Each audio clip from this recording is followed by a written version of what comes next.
So, hi mga Reng! Lang ko gusto i-share sa inyo. Hi mga Reng! Lang ko gusto i-share sa inyo ha. Di ba 1 year, pila kita ka years under agency? 1 year kapin.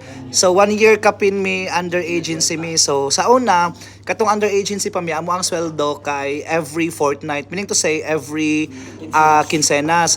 Tapos ang amo ang sweldo, dili siya payslip kanang makita jud nga papel, dili siya ihatag sa imong nga payslip. Moadto ra siya sa nami application sa iPayroll sa amo ang cellphone nga dito ra siya mo diretso ang amo ang sweldo. I'm with Daryl right now. So karon gusto na ko share sa inyo nga first time ay happy kay mi kay ngano ma-feel na jud na mo nga kanang part mi sa company kay gi-buy out naman mi sa Alliance. So dili mi under agency, gi-buy out mi sa Alliance this October lang bino. This October lang mi gi-buy out sa Alliance. So dili mi under agency. Tapos ang mga ano sa mga trabahante dito sa Alliance kay weekly ilahang sweldo, tapos every Monday maghatag silang payslip. Ang supervisor maglibot sa slaughter board ug sa boning department maghatag og payslip every Monday, tapos ang sweldo mo sulod every Tuesday.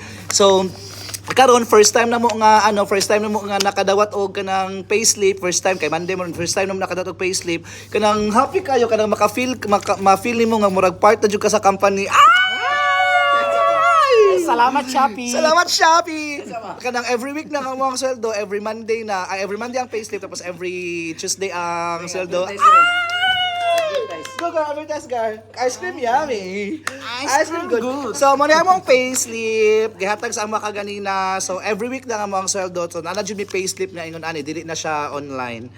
Nana may payslip. Tipo, dili lang ko kanang sahod reveal kay naula ko. Later na. Sige na, kaya na si Doog si Mark. Makulit namin. Bye-bye. Love you. Bye-bye. Love you. Bye-bye. Ice cream yummy. Bye-bye. Love you.